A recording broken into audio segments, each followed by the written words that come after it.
Oklahoma is the land of second chances. Who were the people that made it so? We'll dig for the golden threads they've woven through Oklahoma history. The Red River Institute and Atwoods present Oklahoma Gold. I'm Gwin Faulconer-Lippert, along with award-winning author and Southern Nazarene historian John J. Dwyer.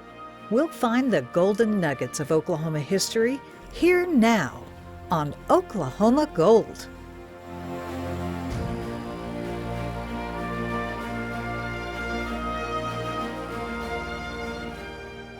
Long Voyage Home. John J. Dwyer, what is this story? Gwin, Volume 1 of the Oklahomans, The Story of Oklahoma and Its People, our Oklahoma history book, opens with these words. Before the trails of tears, before the war between the states, before the land runs and statehood and Dust Bowl, before world wars and oil booms and busts and the Oklahoma City bombing and more tornadoes, there were others who came to present-day Oklahoma. It seems the Sooner State has always been the land of the second or third or last chance for people from other places. That's the end of the quote from the Oklahomans. And indeed, one of the major themes of our Oklahomans books, Gwin, is how Oklahoma has always been, even though most of us haven't realized it, the land of the second, third, and sometimes last chance for folks who came here. So it was. In a later chapter of these, the tens of thousands of Vietnamese refugees who fled the triumphant, mass-murdering North Vietnamese Army in the mid to late 1970s.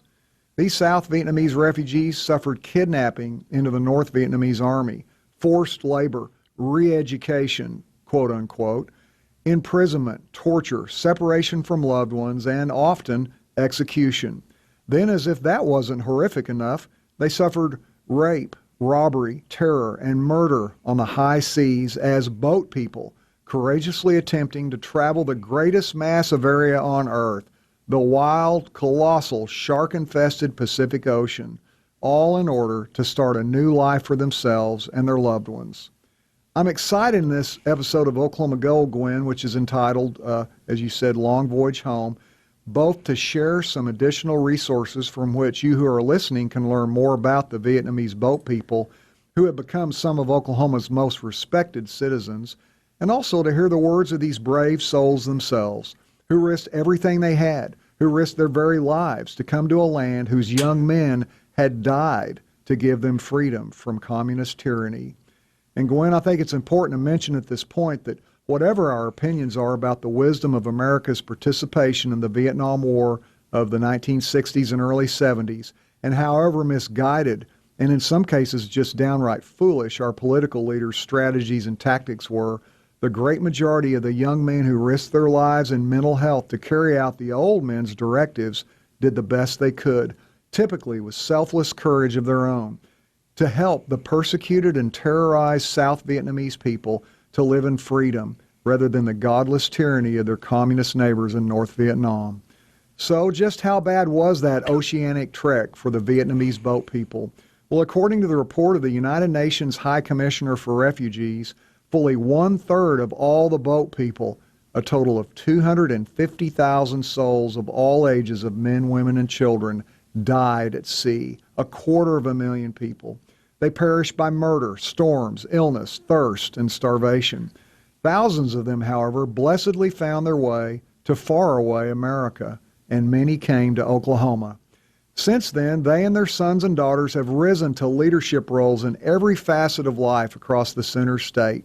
12,000 Vietnamese comprised the vibrant Asian district in Oklahoma City alone back at the beginning of the 2010s.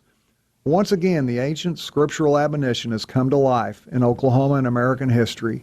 But as for you, you meant evil against me, but God meant it for good, in order to bring it about as it is this day, to save many people alive, end quote. So like I said, we're going to share the story of the Vietnamese boat people in the most authentic way through their own words. And we're going to share some ideas on where you listeners can learn more about their incredible journeys. The Oklahoma History Center, for instance, which is likely the greatest state historical museum in America, is where I first learned the saga of brave, gifted, beautiful Tulsa banker and Vietnam War refugee Nguyen Pham. The History Center has a tremendous section of its enormous building across the street from the state capitol that's devoted to the Vietnam War and the Vietnamese refugees who came to America, and in particular Oklahoma. I encourage all of you to visit the History Center and check out their Vietnam area. Also, you can find my blog with many powerful photographs about the Vietnamese boat people on our johnjdwyer.com website. So let's get to know Tulsan Nguyen Nguyen Pham. She was a 17-year-old freshman in law school in Vietnam in 1975 when the communists took over South Vietnam. From there, I'm going to share her story in her own words.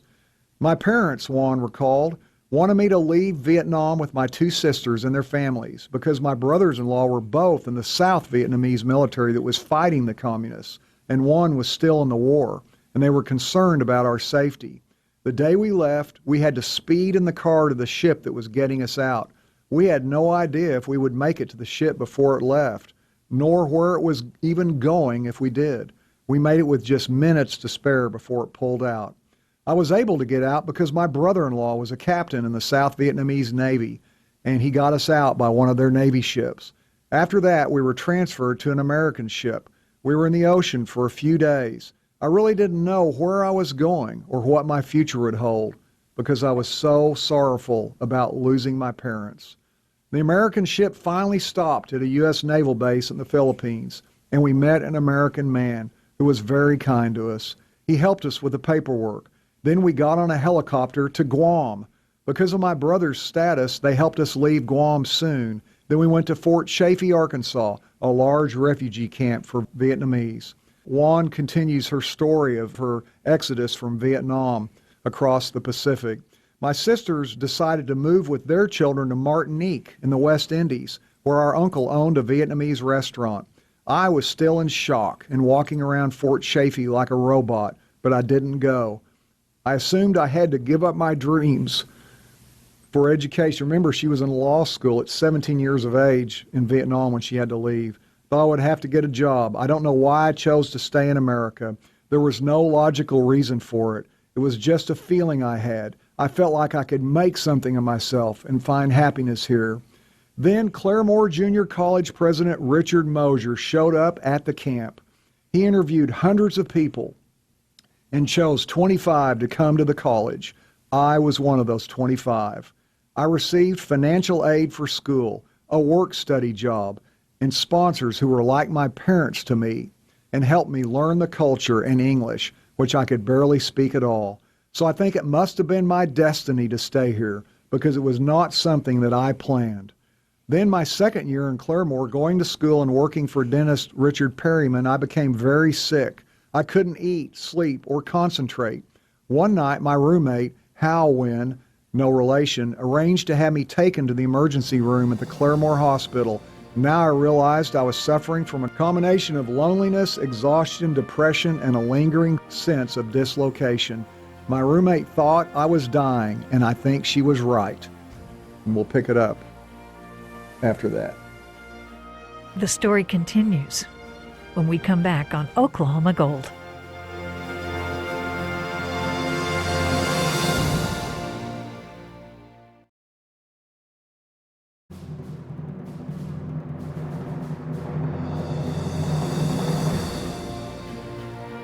Long voyage home, and literally from the other side of the world. John J. Dwyer, what's the Golden Nugget? Well, there is a Golden Nugget, and we're finishing the story here of Nguyen Nguyen Pham, a courageous Vietnamese teenager who came to America. She thought she was dying. Actually, her roommate thought she was dying as she went into depression and sorrow upon getting to America. She called Trung Pham, her roommate did, who was a young man that was a friend of her brother's back in Vietnam. And in Juan's words, I'll continue in her words, I had become friends with him at Fort Chaffee before he went to San Antonio for his own financially aided college studies. Trung knew he had to see me right away. He drove all night, and when he got to me, I began to feel better. Keep in mind, she was at Claremore Junior College at this point. That visit was the beginning of a long-distance romance for us. We eventually married.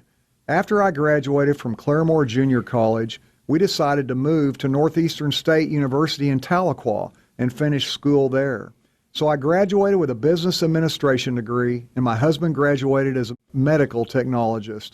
He then earned his medical degree at the OSU College of Osteopathic Medicine, and he joined the United States Army out of appreciation for America. Such generosity we and our fellow students learned from Oklahomans. Since then, I've had a career as a bank executive in Tulsa, and my husband Trung has had a successful medical practice there. We have 3 thriving sons whom we are so proud of. Without the Oklahomans' hospitality and believing in us, we would not be who we are today. Our intention is to pay it forward.